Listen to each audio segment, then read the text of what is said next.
As you are obviously aware, there are some rapidly changing announcements about the coronavirus since the World Health Organization yesterday upgraded it to pandemic status. We're sort of getting hour by hour updates. So we're really thankful that everybody is here this morning. We've made all efforts to ensure there's hand sanitizers, tissues, there's signs around the building just for best hygiene practices. So please just be aware, keep space, and just make sure that you're looking after yourselves and others. Before we start with sort of formal introductions, I'd like to invite Warrawong traditional owner Rebecca to lead a welcome to country.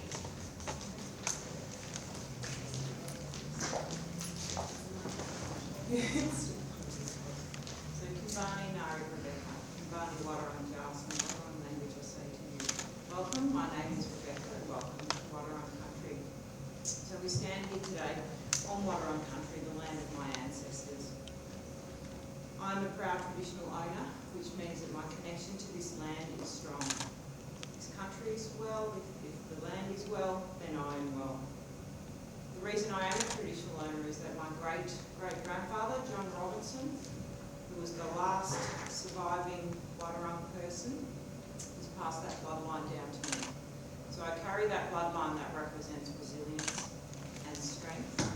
The only reason that John Robinson survived colonisation and went on to be the only surviving bloodline is that he moved from this region. Moved from his traditional land over to the Indigenous land.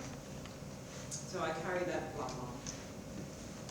Traditionally, we would welcome people onto our country with a smoking ceremony and a welcome, and that would be their passport to let them know that they were safe and welcome on our country. It would also cleanse them as they entered onto our land. I guess in today's current climate, it was our way of controlling things like coronavirus. It would also give our guests any information that they need to keep them culturally safe, to know where were the best foods, where were the ceremonies going on that they should not be a part of. So I pay respects to my ancestors, the Wadawurrung people, my people, the first people to walk and care for this land. And I acknowledge the spiritual connection of them to the country and their commitment to look after their land and their culture. I pay respect to my elders, aunties and uncles for their spiritual guidance also. I acknowledge Bunjil or Karangalabul Morat, our creator spirit. You will see Bunjil today as the wedge-tailed eagle. He's our connection to the Kulin nation, and when we see him as the wedge-tailed eagle flying over, we see him looking over our country and looking after us. I also pay my respects to any Aboriginal and Torres Strait Islander people who may be here today.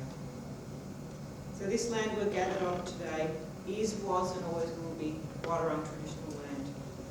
Wadawurrung land starts west of the Werribee River, extends all the way along the coast to Aries Inlet. It encompasses some of the Otway Forest, going west and north way beyond Ballarat. Our land holds so many culturally important places along the coast. Our beautiful meeting sites and up through the high country, our Wurdi Yuang, or as you would know it, the Yuyangs, all form part of our songlines and stories. So we're here in this beautiful place, Geelong, or as Wadawurrung people call it, Geelang, which means mother tongue. And that comes from, as you would see, the land from Bunjil's eyes flying over the country. It looks like a tongue of land. So we're here today celebrating women in the arts, and I say to you, Mokwaring Bagurk, which means proud woman in Wadawurrung. The first women of this land, the Wadawurrung women, were strong and proud, and I can see from you all being here today that you also are strong and proud. Gather strength that you're here today on this land with such resilience and strength was shown by my people. Things have changed since my people first walked this land. We've got much to learn from our stories, and we need to listen and walk together on this journey of reconciliation. I'll now welcome you in the traditional Wadawurrung language, a language which hasn't been spoken for 3 generations, a language which is now listed as being endangered, and a language that following colonisation wasn't allowed to be spoken. Kumagin Butcho Yani Beek, Wadawurrung, King Bill, Pool and Bendigo, Barapnya, King Bill, Wadawurrung, the Lug New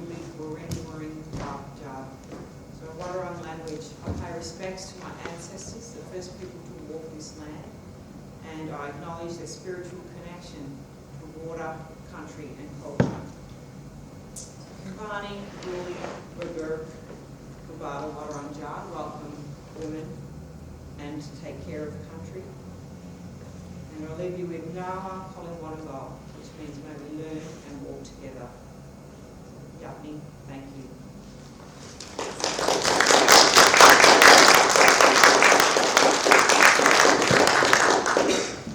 Thank you so much, Rebecca, for that very generous to country. I'd also like to acknowledge that we're here on the lands of the Wadawurrung people of the Kulin Nation today. I pay my respect to elders past and present and any First Peoples who are here with us. So once again, yes, thanks everyone for being here for Energetical, the first symposium of its kind in Victoria. Amber and I really felt the need to create a program that brought together female and female identifying artists and arts workers living and working regionally in Victoria.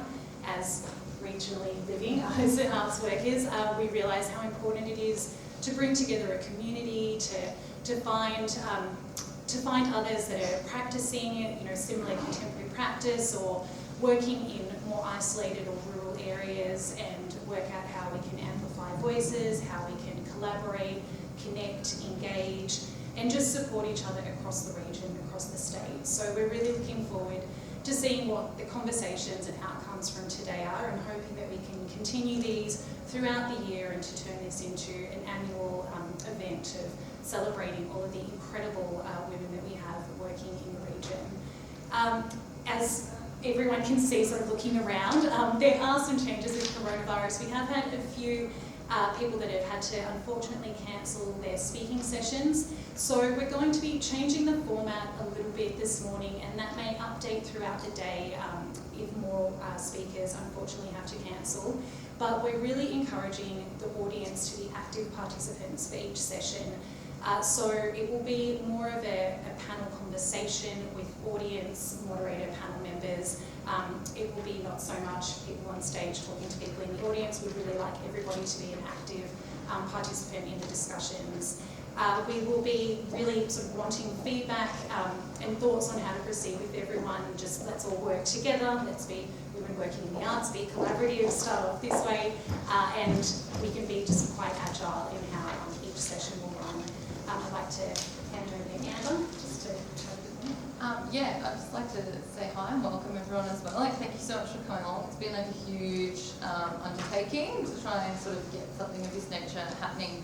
Unfortunately, with this kind of coronavirus, everything is we're just going to have to be very agile, fluid kind of arts people today, which I'm sure we're all used to. So just, I guess, a little bit about the day, as well as kind of just being mindful of hygiene and washing your hands and things today, but also making sure we're not finding other ways to say hello as well. So kind of refraining from hugging. It feels weird, but just still be polite. You can jazz hand each other or something. So basically we're going to have four sessions and then a round table at the end. That's kind of subject to change with perhaps speakers pulling out. So we'll be starting kind of with the session 1, which will be about embedding visibility within the institution. But yeah, with all the sessions, kind of feel free for it to be an open discussion, because I know a lot of audience members are also either panel members or you're all working within the arts, so you've all got very valid kind of opinions and things to say. And then so there'll be a half an hour break between each session, with a longer one sort of for lunch. But also in our second court space, our rehearsal space, there will be some paper presentations happening. So we've got some really fantastic kind of local academics presenting some of their research, with a little bit of tweaking of time. So just note that session 2 will start till 2:15. And then for the afternoon, whilst the round table's happening, we'll have a couple of workshops as well. So if people are not are wanting to go to one of those as well, in the kind of first break, we can get people to kind of register for which one they'd like to go to. So whether that's kind of the all-in discussion about where to from here, or we've got kind of a writing poetry workshop and a sort of more conceptual strength and softness by one of our resident artists as well. But yeah, basically this will be your best friends. We just pick up one of these. You'll be able to know what's going on, and we'll just kind of keep checking in throughout, just to make sure that, yeah, everyone's up to date. We'll have about 5 or 10 minutes before our first session begins, so if you wanted to grab a coffee from the cafe downstairs, we've got some fruit and water just in the foyer area. We can just sit tight and just wait a few moments before we start. And then, yeah, we look forward to beginning. Thanks, everybody. It's got the text on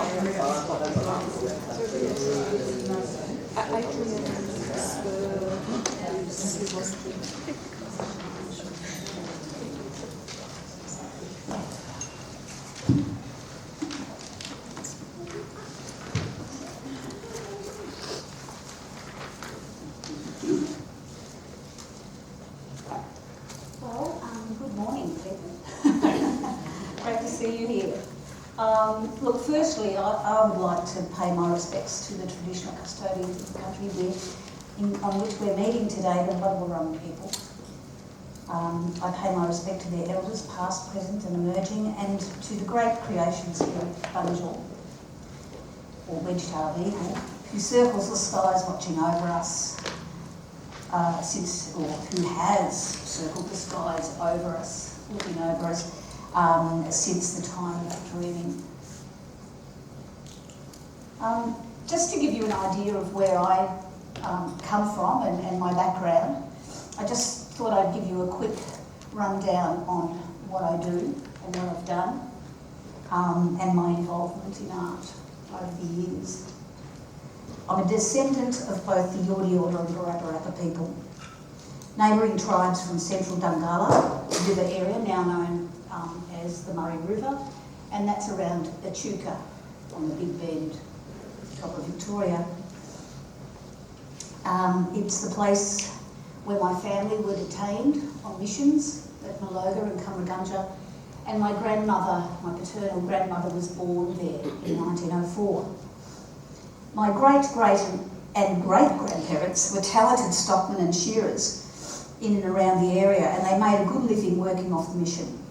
So, you know, there was always that battle to, sorry, I've got hay fever. Yeah. It's not it's not a virus. So, you know, they often worked off the mission, and there was always some, you know, trouble with that. You often had to get permission to leave to work and earn money. So they moved around the area. They worked on stations around southern New South Wales. And around 1916, my grandmother and her little sister, at the age of 8 and 11, were stolen. The family said, just disappeared one day off the station. My grandmother went back to that station to visit it in the 1930s, and she took photographs of her old house. Must have been very painful for her. She was sent away, they were both sent away to Cootamundra Girls' Home to be whitewashed. Trained as domestics, they were never to return, as they were told they must think white, act white, and with a bit of luck marry white. My aunt, however, did hear her mother speaking in the lingo one day. That is my father's sister. They were out fishing, and an old chap came along, and it was Uncle Charlie. And with that, my grandmother said, you go back to camp to my aunt. I'll be along later. We're just going for a yarn down here under the bridge. Well, they were a long time, so Auntie Audrey went looking for them, hiding behind trees, and she said, oh my God, Jenny, I couldn't understand a word they were saying. Now, in order to work outside, after you'd been a domestic, in order to work outside, you would have an exemption certificate. However, basically that prohibited you from speaking your language, performing ceremony, dance, etc., and having any contact with your family and community.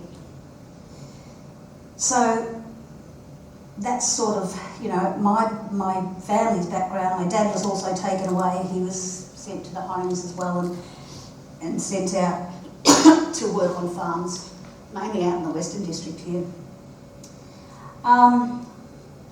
I studied fine art back in the mid-70s, and I and my flared Levi's and tie-dyed shirt, treads. Enjoyed studying visual art, and I majored in printmaking at Caulfield Institute of Technology, CIT it was known as. I've worked in the fashion industry and I've worked as a graphic designer. I returned to university after I had my son, and I did a double degree, arts and teaching, secondary, and I did my honours and then my PhD.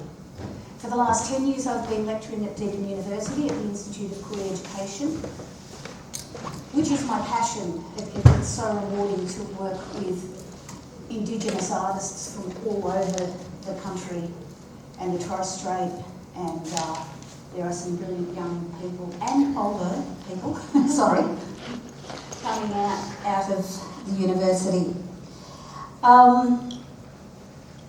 I've exhibited widely. I have works in many private and public collections.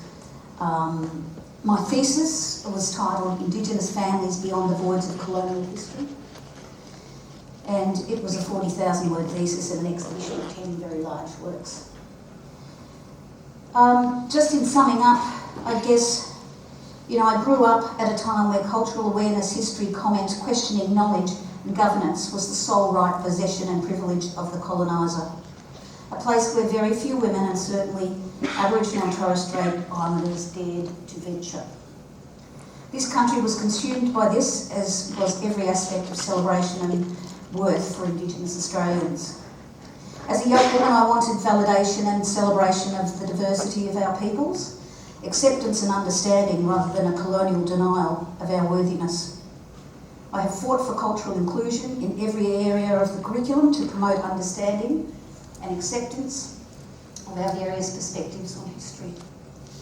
I've had discussions with students about this so-called stratification of the races and the eugenics movement, a concept which fueled colonialism and was responsible for the marginalisation and exploitation of colonised peoples across the world. We are living in a better place, yet we still have to keep reminding ourselves of how our actions can shape positive acceptance, knowledge and equity. As Dr. Sean Wilson, Native American academic, has stated, research is ceremony. And can I add to this that art is ceremony, knowledge is ceremony and culture is ceremony. We were once prohibited from performing ceremony, but it exists in our creative being and we will continue to inform and enlighten. We have a voice and we have a vision in our world and we are being let in. And these wonderful people here are involved in those actions, which is brilliant when you look back to exclusions in galleries, art, performance, etc. So, what we're going to do, I guess, because we're a little light on participants here, or our panel, but we've got three wonderful people who are extremely knowledgeable in this area. We'll look at embedding visibility within the institution. What is the responsibility on art organisations to represent a diverse community through staff and programming? Lisa, creating safe spaces for minorities to be given agency and visibility, or maybe you could go first. How in your organisation can you address that? Thank you, Jenny. And I'd also like to acknowledge the Wadawurrung people as the traditional owners of this land, and pay my respects to elders past, present and emerging, and also thank Ilana and Amber for the invitation and their work in organising this today. I think the role, I work at Geelong Gallery as the senior curator, and I think the role of institutions like ours and others is critically important in terms of providing opportunities for a diverse array of practitioners to show their work. And we do that through a range of different ways. We do it primarily through our exhibition program, and we present 18 exhibitions per year. We also do it through our suite of public programming opportunities, and and other programs, such as our Youth Ambassador program, which is a really important program in our suite, where we have a range of different youth ambassadors from migrant and refugee backgrounds, and also from socioeconomic, lower socioeconomic areas of Geelong. And we provide opportunities for engagement within activities in the institution, and also potential career pathways and developing pathways for career activity, which is really important. But we also do it through our collection as well, and I'm a very fortunate curator to work with the collection, and it's something that's been really important for me over my 25-year curatorial practice. Exhibitions are very, very important, but also developing collections is critically important as well, because they are the things that last for centuries. Well beyond my input to Geelong Gallery, a collection will still stand, and it will support art. It has supported artists through acquisition, but it's a really important legacy in many respects. So being aware of different practice streams, being aware of supporting artists from traditionally minority streams, although I have some issues particularly with referring to certain individuals as coming from minorities, particularly women. Women's practice has been a very strong aspect of my curatorial practice from my earliest engagement with the Women's Art Register in Richmond in the late 1980s, where I was a volunteer and board member, collating and bringing together women's records of women's art practice. So women have been a major part of my practice over the last 25 years, supporting their practices. But I think there's that traditional saying, that saying, you can't be what you can't see, and I think it's really critically important for institutions such as Geelong Gallery to really represent the diversity of our community through a whole range of different things that we do. Now we'd like to open this up to the audience as well to participate, comment, ask questions. So don't be shy in coming forward. Just following on from what you mentioned, Lisa, my name's Ilana, by the way. I'm sitting in, I'm not actually technically on this panel session, but unfortunately we've had Jessica Bridgfoot, Olivia, Poloni, and Dr. Wyndham, who was unable to attend this morning, so both Amber Smith and myself are joining in on this discussion. But I'm not sure if anyone was fortunate enough to attend the 2018 APAM conference and listen to the keynote address given by Jacob Rowan, who was also the current artistic director for Geelong After Dark. But he gave this fantastic speech and talks about creating space for people within institutions.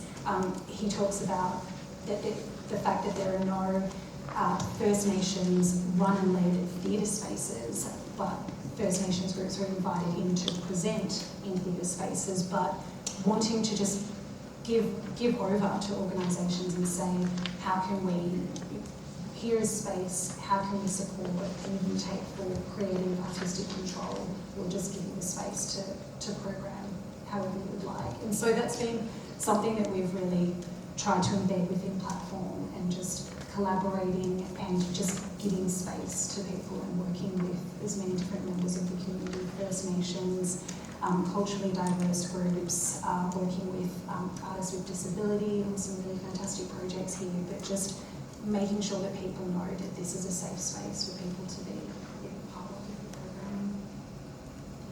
Can I add, I've just returned from the Biennale of Sydney, and that was curated by artist Brooke Andrew, and it was such a wonderful, I absolutely urge you, if you're able to travel up to Sydney to see that. It's such an important Biennale this year, I think, in terms of his focus on an artist-led and also First Nations focus for this year's Biennale, and it was just such a fantastic, well overdue focus, and such incredible bringing together of artists from a diverse array of First Nations, and just a great celebration of great practitioners.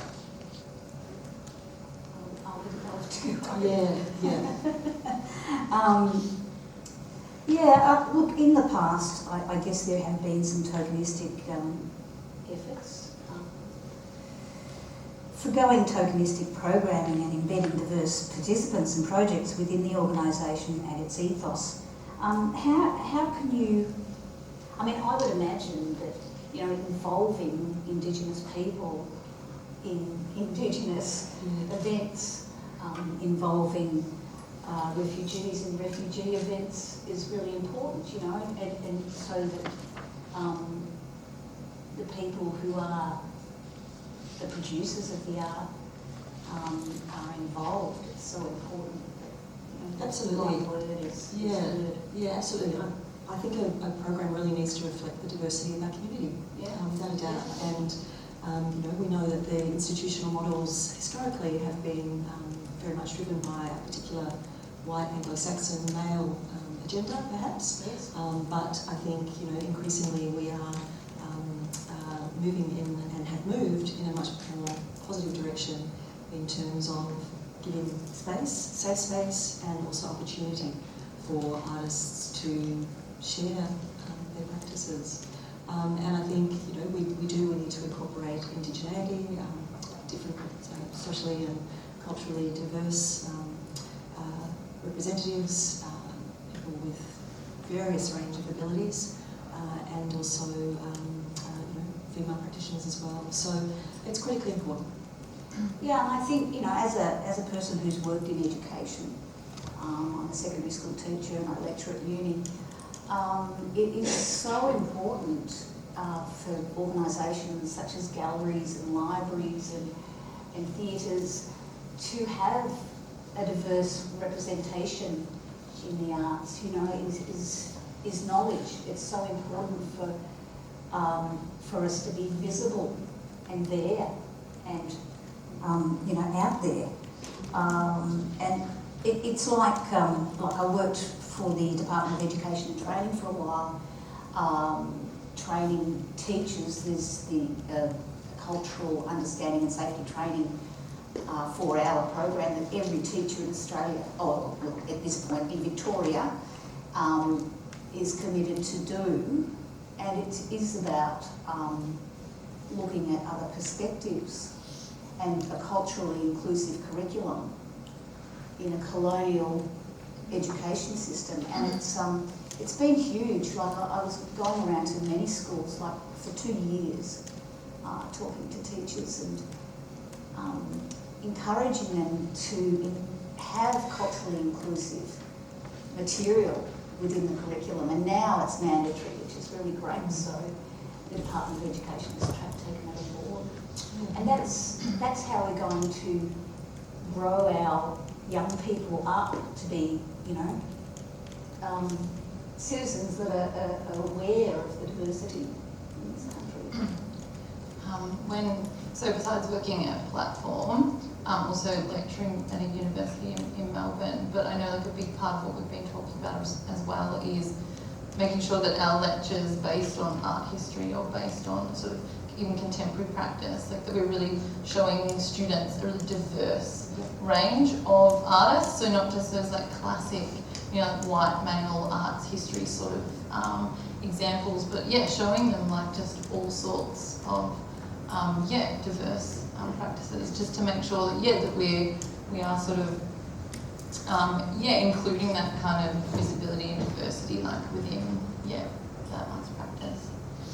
And I think the comment from a lot of artists too, you know, I think of Ryan Presley and his banknotes, you know, and another artist, one of my former students, Nettori Marbo, she created a set of stamps inspired by her grandfather, Eddie Quickie, and brilliant work, you know, and it makes people stop and think and say, whoa, you know, why hadn't that happened? And why are our banknotes, with Ryan, for example, celebrating our colonial, so-called colonial fathers, not mothers? Oh, sorry, one. Yeah, that's very important.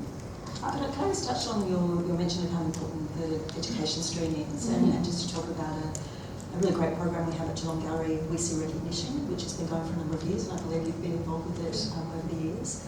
And it's a really great project in collaboration with Geelong Regional Libraries and also Geelong Arts Centre, now formerly Geelong Performing Arts Centre, which is a suite of sort of revolving programs going through each of those three organisations.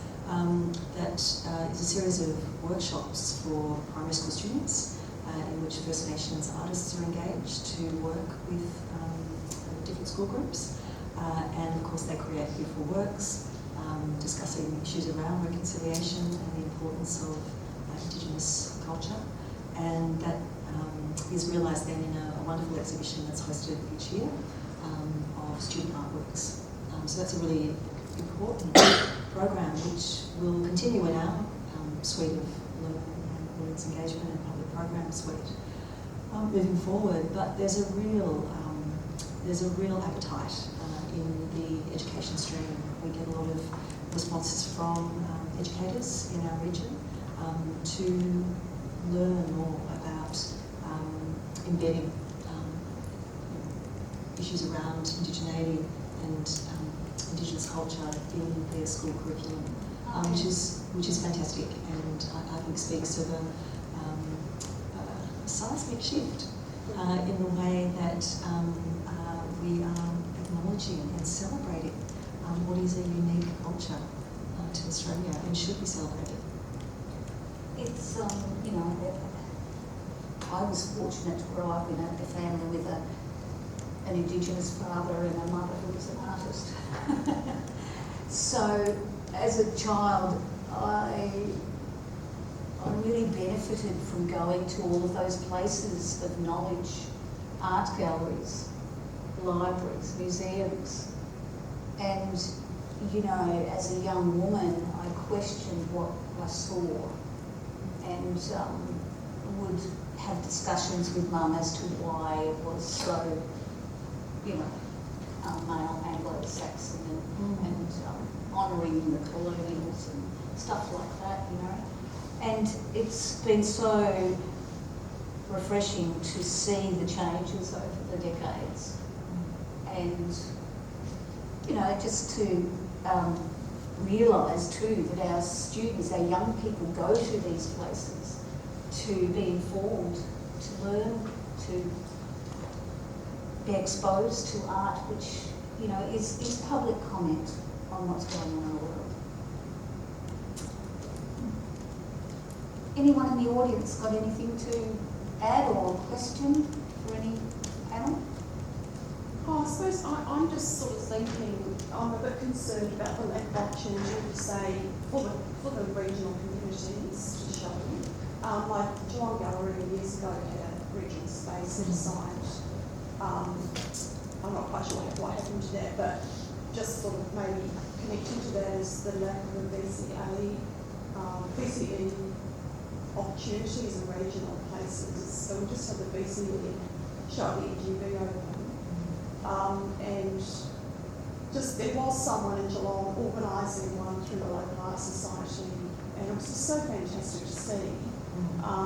So I'm just wondering if there's any opportunity for some of those more regional community things to happen. Yeah, actually, we did have the Geelong Region Arts Program several years ago, and that was a program in which I was coordinating 7 shows per year in the Maxwell Gallery, and amongst additional 16 shows.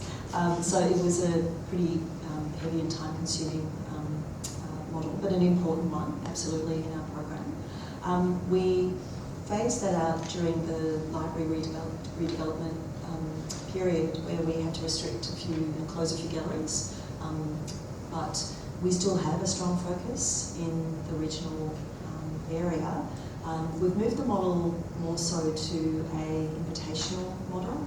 It had worked and operated as an application process, and we found that we had a lot of artists exhibiting for the first time, which was terrific, and included and introduced a range of, you know, practitioners at different phases of their careers, which was really critically important as well.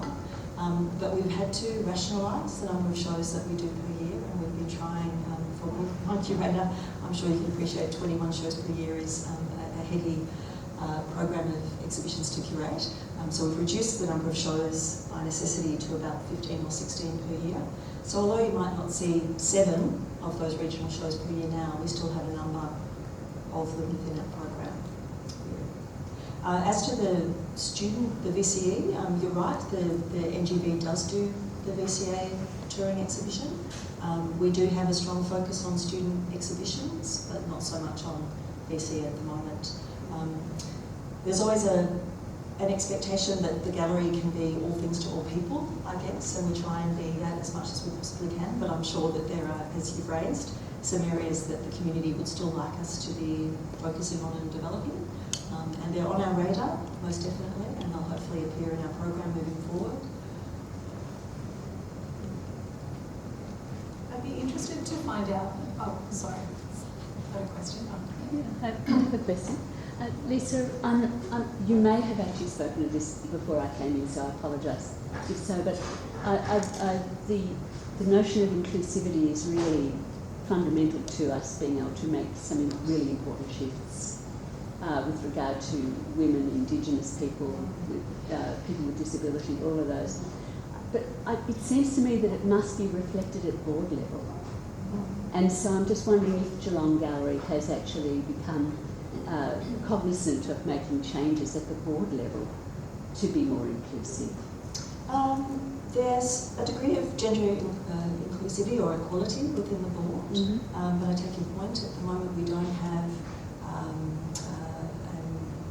a person from an Indigenous background on our board. We don't have. I'm not involved with that decision-making process. No, of course not. No, but I was interested to know. Yeah, no, I policy agree with you. I think in every aspect of an institution's activity, we need to have that awareness, most definitely. There's a degree of gender equity. I think we could certainly, I would love to see an artist representative on our board. That's something that I think is very important. Artists have been involved with Geelong Gallery's operations since its inception. When the gallery was established in 1896, there was a strong representation of artists, so I'd love to see us going in that direction. I'd also love to see us with a representative or a person with different abilities represented as well. So that's a great issue that you raised. I shall take it back to my colleagues who are involved with the makeup of the board. Yeah. And just further to that, I've just been reading of some pushes in America. I think they've come from artists, but they're about actually how the staff of the gallery, including the volunteers, might be more actively involved in decision making as well. You know, a sense of a much more a less hierarchical arrangement, and I think that's also a very welcome and interesting and quite radical shift that could be made. Thank you. I've just got a question. I don't know if you're going to touch on this later, but in that particular question, it talks about programming and staff. So I was just interested to know, what maybe you think of, or what you're doing in your organisations to attract diverse groups of people to the staffing, because we know that a lot of these people from diverse groups don't necessarily have they may not have the opportunities to get the experience, the same experiences. So I'm just interested to know Yeah, I can chat to platform and what we're doing within our organisation, and also even though it's not regionally based, with experiences with the City of Melbourne, where I also work within the Arts Melbourne team, which would also be a nice segue to bringing sort of city programming and how we can make space for that in regional areas. But first question, sorry.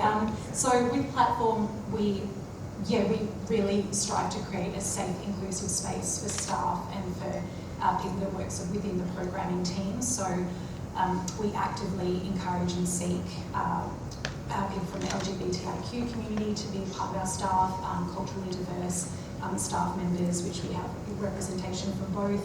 Also working with the City of Greater Geelong with their GASP unit, which is an LGBTIQ youth unit. So they have full sort of reign within our space, and all of their programs are held here. And it also allows participants from the GASP program to be part of our platform leadership program. So that's working with young people in the region who want to sort of take up the next, level of their creative practice, either as artists or facilitators, working in arts management, curation. And so it's bringing together that group of leaders and seeing how we can embed them in a more, sort of professional way within the platform program. So bringing them in, leading and running workshops or education programs, curating exhibitions and leading performance and producing programs.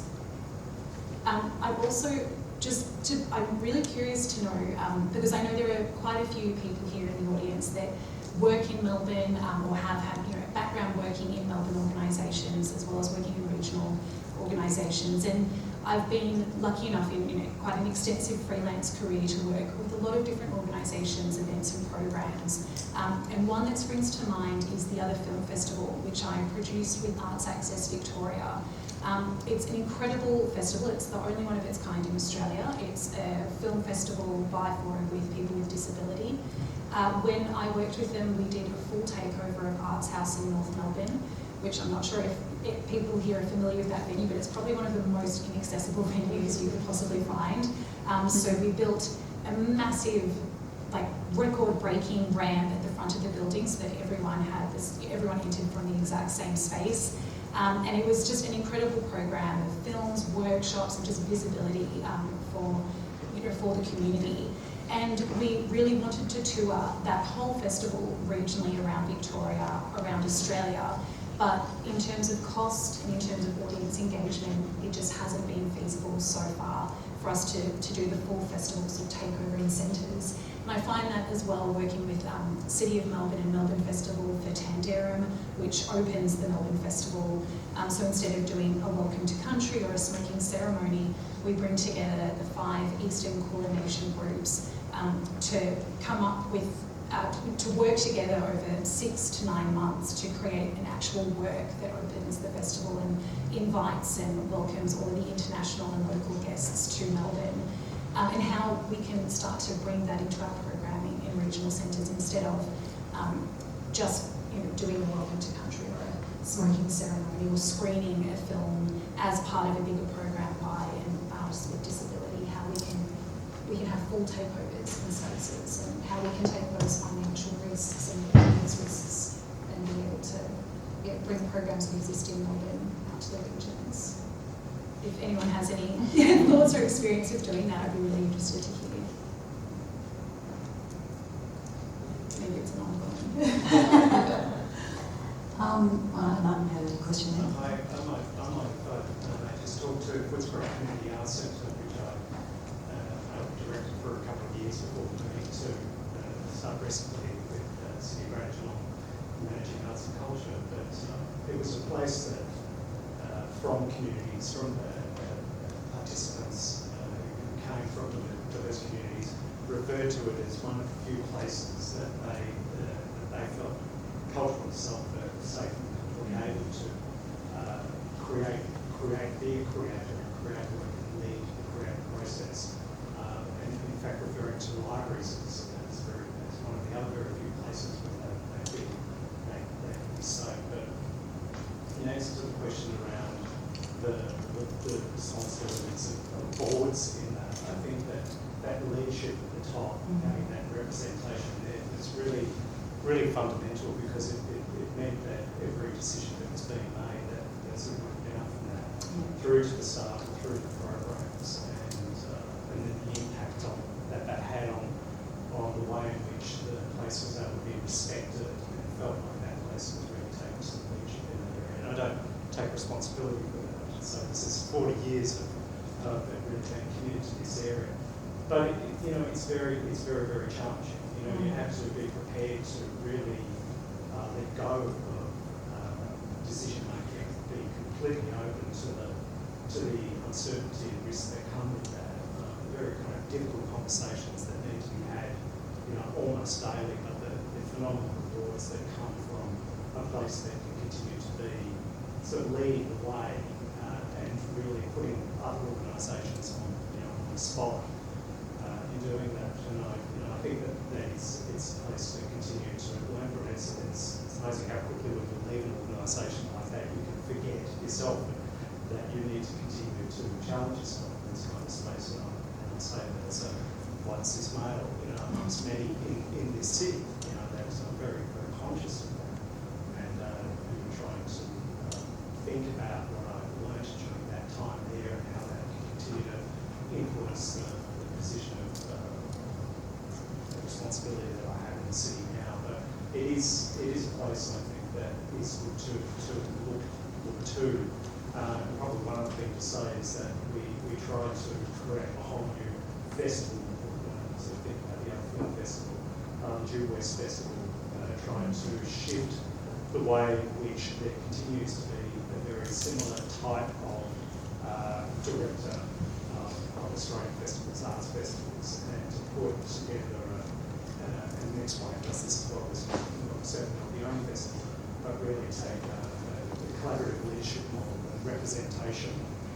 That model is equally phenomenally difficult to curate when you've got a curatorial team who represent these diverse processes and thinking around every aspect of the way in which you not only program but connect with communities as well, and completely different models around marketing, communication and so on. But that festival, for all the uncertainty that sat around it and the nervousness from the funding bodies around the way that we're doing that, where there would be attendances, it actually had really high attendances by those communities and very, very diverse audiences. So I think there is work that's happening in the country in this space.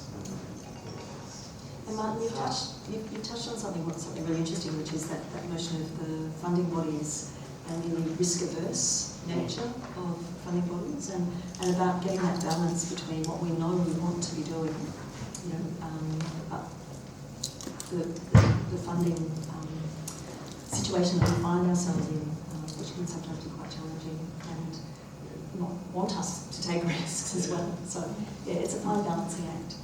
And as we move towards, particularly Geelong Galleries, we move towards models of greater self-sufficiency in our funding. It opens up avenues for us to be more risky in what we do.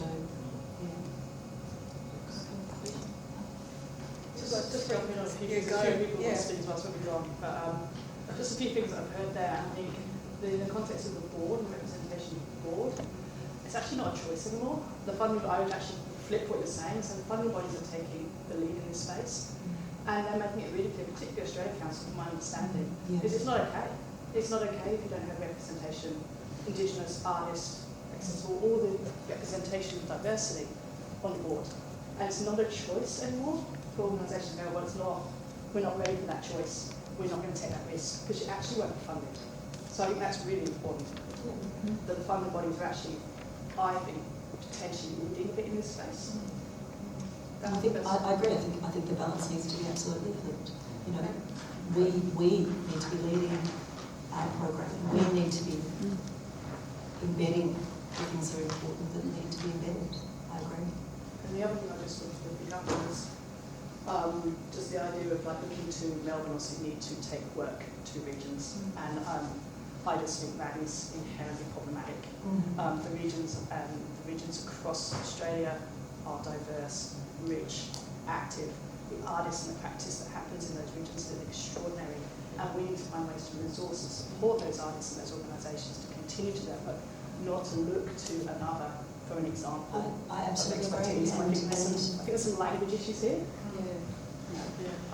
Just on that note too, I've just been thinking about, the institutions themselves. There's a big issue in terms of access, for example, to Geelong Gallery and cost to get in. Immediately you've got a barrier there, and I think, years and years and years ago, the Museum of Contemporary Art looked at this. Elizabeth Ann McGregor and her work in England, when she developed relationships out in the west of Sydney with the Penrith Panthers, and these kinds of programs are still going. So it's about the institutions getting out into the community as well, You know, it's not just about everybody coming to the institutions, it's actually developing those relationships, and that's where you start to find the content and the amazing creativity. And I think we need to work in that space as well. Yeah, absolutely, I agree with you. And Geelong Gallery does go out into the community. As we're not speaking about it or social media about it enough, but we do certainly go out into the community, and our programs do, most definitely. And I completely agree with you. For my 15 years at Geelong Gallery, I've always railed against that notion of an exhibition from, for example, a touring exhibition from the National Gallery of Victoria just being dropped into our community. Creativity happens here, and we need to be celebrating it and promoting it and giving it opportunities for presentation. It's not just about importing. It's you know, it's going back to that cultural cringe notion of the 1950s that things aren't happening here, whether it's Geelong, whether it's more broadly in Australia, that things are happening somewhere else. They are happening here, and they do need to be promoted and celebrated and shared. I absolutely agree with you. Can I touch on a couple of points, Lisa, that you mentioned? I'm Rebecca Coates, I'm in Shepparton Art Museum, and I think it's very easy for all of our institutions to be expected to do all things and more. I think 2 points. One is about the board. I've just recently been involved in, we're transitioning from council owned and operated to company limited by guarantee, so setting up a standalone board. I wrote the sort of skills matrix for the board that I thought should be right, and it was inclusive. There was, for me, gender parity is a no-brainer, you know, so that was just given, and went down, you know, detailing all of the things. Of course, that then goes through a council process, you know, who has been set up as an organisation that's risk averse and about mitigating loss. So you've got two different cultures working together to try and get the best possible outcome. So that's point number one. Nothing is insurmountable, so you keep going. Don't expect that everything will be done at once, so little steps. You've got 7 people on a board. So I think we need to think really carefully about, is that one person representing a particular area? Because you can't have every particular area represented at once. How do we create a safe space with only one person representing either a people, agenda, you know, how do we do that? So I think we need to think much more sophisticatedly about a board and how throughout the programming, which is what you're talking about, Lisa, throughout the staffing and throughout that collective community engagement and support and understanding going out and in, we can then have a much more nuanced understanding of what are our beliefs, what do we represent, what do we stand for, and how do we reflect it. So I think it's a much more multiple-parted thing. Yeah, I'd just like to raise the idea of the cultural cringe. I'm just wondering if it is a thing in the regions, because I've just been down here for about 3 years. And I work at Deakin Uni, and we've got a visual arts course there. We've got honours program, PhD program.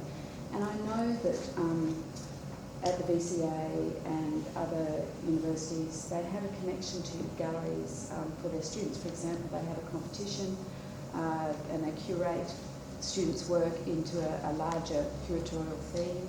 And there's sort of these connections that go with the sort of higher level kind of universities. And I know universities, especially in the arts, have a kind of perception. There's perception to, if it's a Deakin University, it might not be a BCA university, and they're quite different and they're perceived differently, which I think reflects a sort of cultural cringe.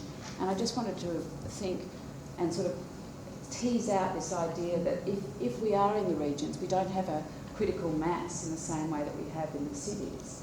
And does the work that then comes out of the students, we know that our students have been represented in Hashed and so forth, so we know that they're good quality, their work is good quality.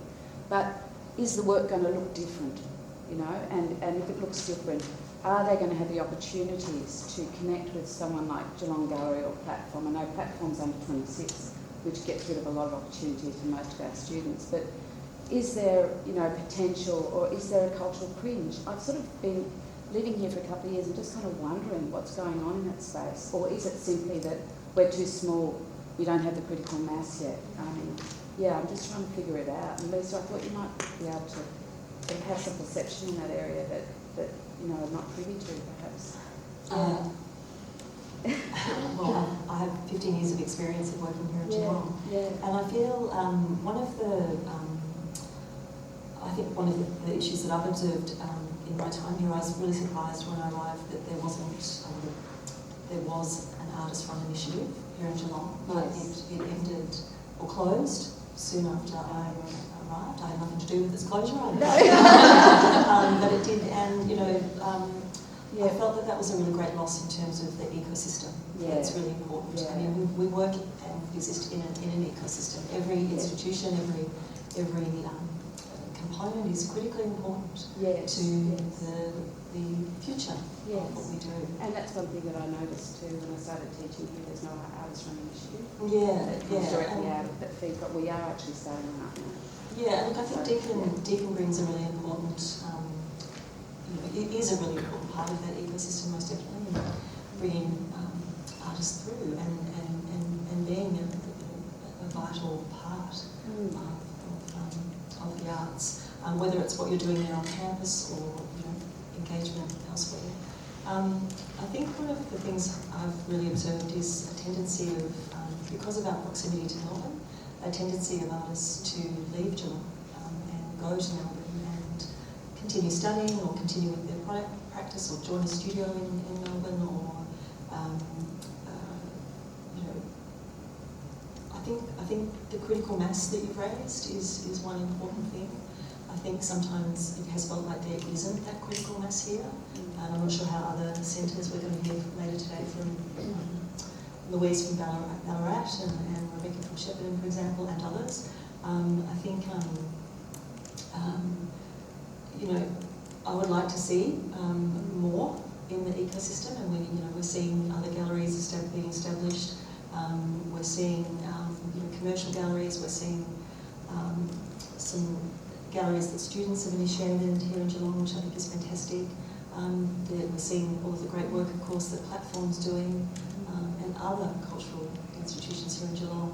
I think all of those components are really critically important to providing opportunities to keep people here, to keep them engaged, to be responsive to this environment and participate in this environment. But do you think the artwork that's produced here is different because of where the regions and there's less critical mass? Does it make it? I mean, I don't think of us as a regional city. I think of Geelong as,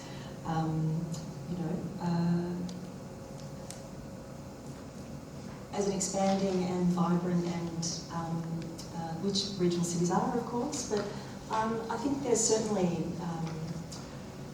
a style of work that comes out of Geelong because artists at times are responding to the environment and the landscape in particular, of course. So there is that. It's really interesting. I'd just like to add that I really think things are shifting in Geelong as well. Like definitely in the last sort of 3 years, there's a lot of kind of younger artists who are deciding to stay. Like I know for me personally, like I went and studied in Melbourne.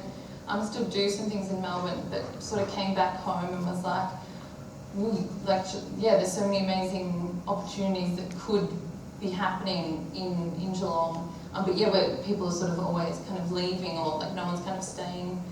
Definitely in the last 3 years, you've had a lot of really dedicated kind of individuals in Geelong, like really trying to kind of keep artists here and to create creative spaces and opportunities. I know like Analog especially, they're very much into kind of showing all sorts of artists that are really diverse, but like it's a bit more, perhaps a bit more accessible. And I know there's artists kind of starting up, some studio spaces, like we've got a space out in Lane as well.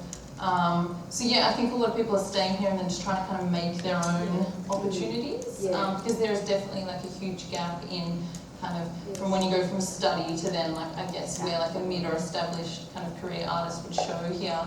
There is sort of that big gap. But there's more people are I guess addressing that. And there's people migrating here, and like in Kyneton and in Castlemaine, there's sort of artists we know that are coming down here as well. I just wanted to say, I think that the city has a role here.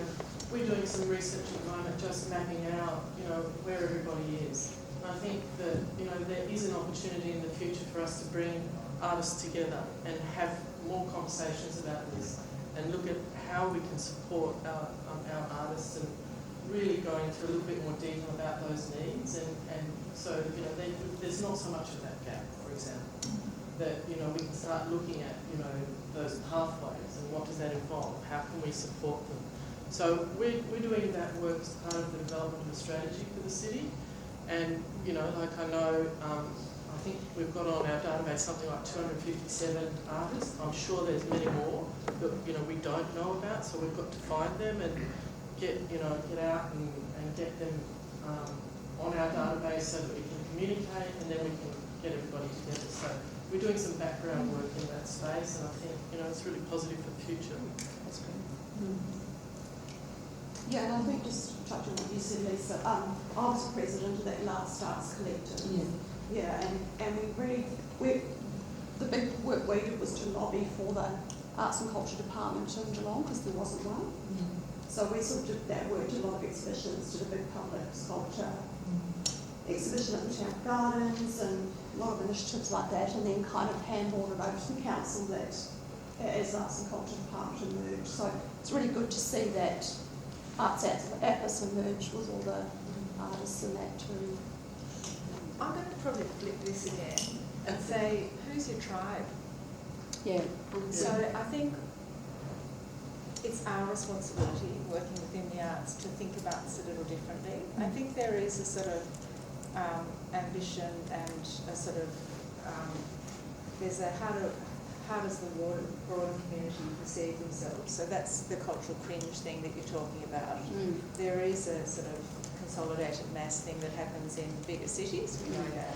But I think who is your tribe and then what is our, as institutions, responsibility? I'm just thinking about Artlands coming to Bendigo.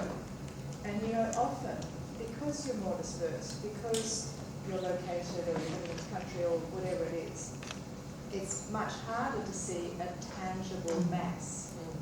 When you have something like that that brings people together, I am still practically on a weekly basis getting people come through, or I see them and they say, oh, we met you, or we saw you, or we had this connection at Artlands, or it's just great. There's a visibility. So our role as institutions is to try and help demonstrate that there is that dispersed people working in the same way, that towns and to go out to bring people in. So to do those things that actually demonstrates that this is vibrant wherever you live, that this is vital wherever you live, and build that tribe that might be a little bit different. Yeah, that's great. I think it's a really important point, Rebecca. When I'm Lyndall Jones, I run a project in Avoca, which is a tiny little town, and I moved out from the tribe, if you like, to do so. And I have found actually that need is so important. Yeah. What in fact has happened is that there's a lot of refusal of people who actually leave the tribe to do that. And so it makes it really trebly hard to continue. So I think that sense of seeing and engaging with people who are, and there are quite a lot of us actually who have moved out in different kinds of ways and are wanting to engage in a different set of relations with not only the people in the world that we know and the tribe that we have come from, but also with people who have no connection with art, and it's immensely difficult. And so that support is needed, and I have not experienced it to be there. So, you know, so I so appreciate the point.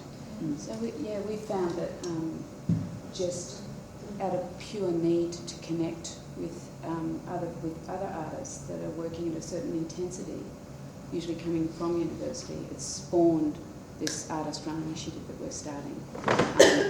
It's the energy behind it is sort of a very strong desire to connect, and and to connect in a very particular way, and a sort of desperation in a way. I've sort of felt this kind of desperation because a lot of people graduate from university with that kind of intense study, and then there's nothing, you know. So that and then the conversation has to continue and the practice has to continue, and it seems to have alerted us to the fact that the old studio model, that we want studios, and that's what we're starting. But it's come out of just pure frustration, really. And I think this is where councils can play a role too. You know, this idea of incubator, or you know, we're always looking at how do the centre of cities regenerate, and you know, those sort of urban planning. You know, what is a good mix to create that sort of cityscape and place that we want to live and work. So I think that's where you have to work hand in hand with policy, and you have to work hand in hand with your local council. And you know, we don't have any of these things. We don't have artist-run spaces. We've got a lot of really interesting people doing interesting things. You know, and so it's about more than the sum of its parts. Partner with different like-minded people, and don't let geography get in the way. Well, that's what's happening, but out of frustration. I think you've touched on something too, Rebecca, just in terms of, you know, at the moment, many of you know that Geelong Gallery has aspirations to expand our footprint, to enable us to do more, to expand exhibitions, programming, but also to think about what we will be as an institution in the future.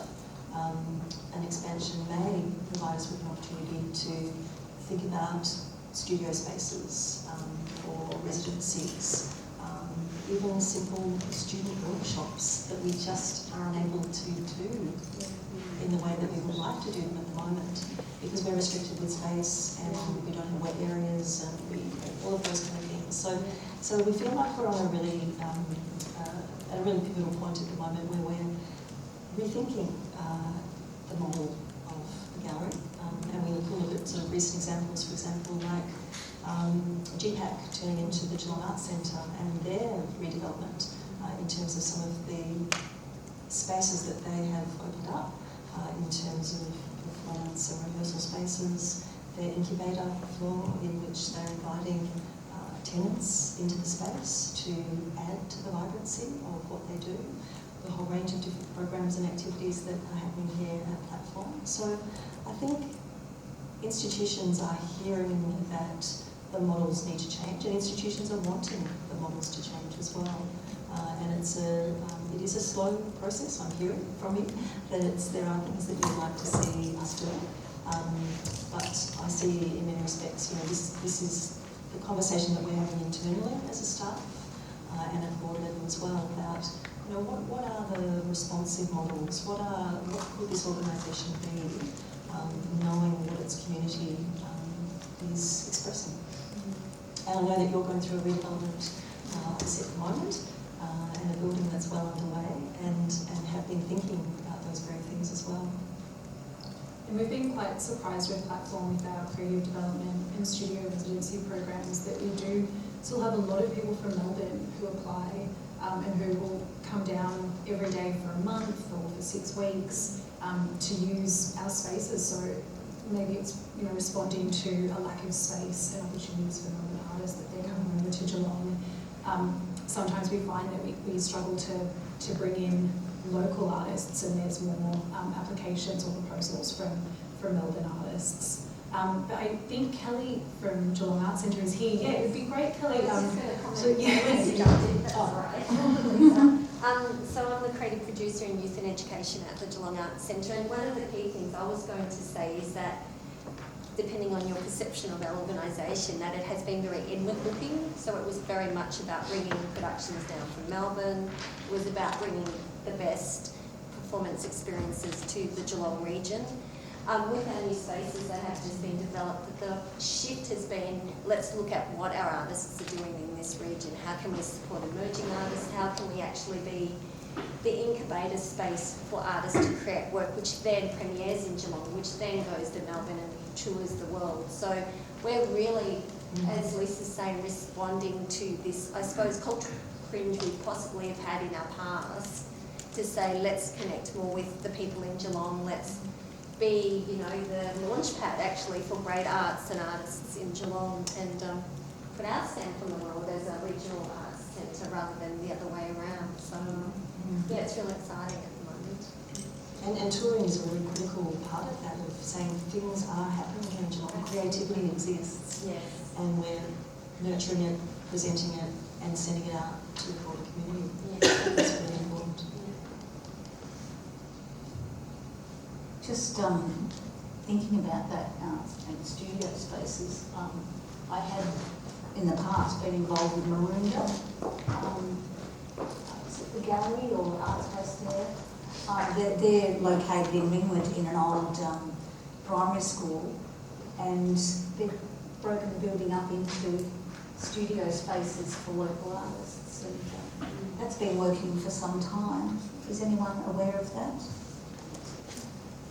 Yeah, that's great. Well, I guess we need to sort of start to wind up. How close are we to our minutes?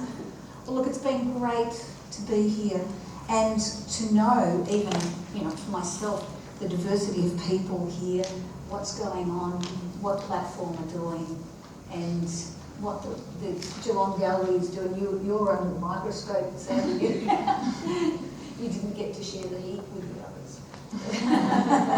No, it's been a terrific and very positive discussion. And I thank you for that.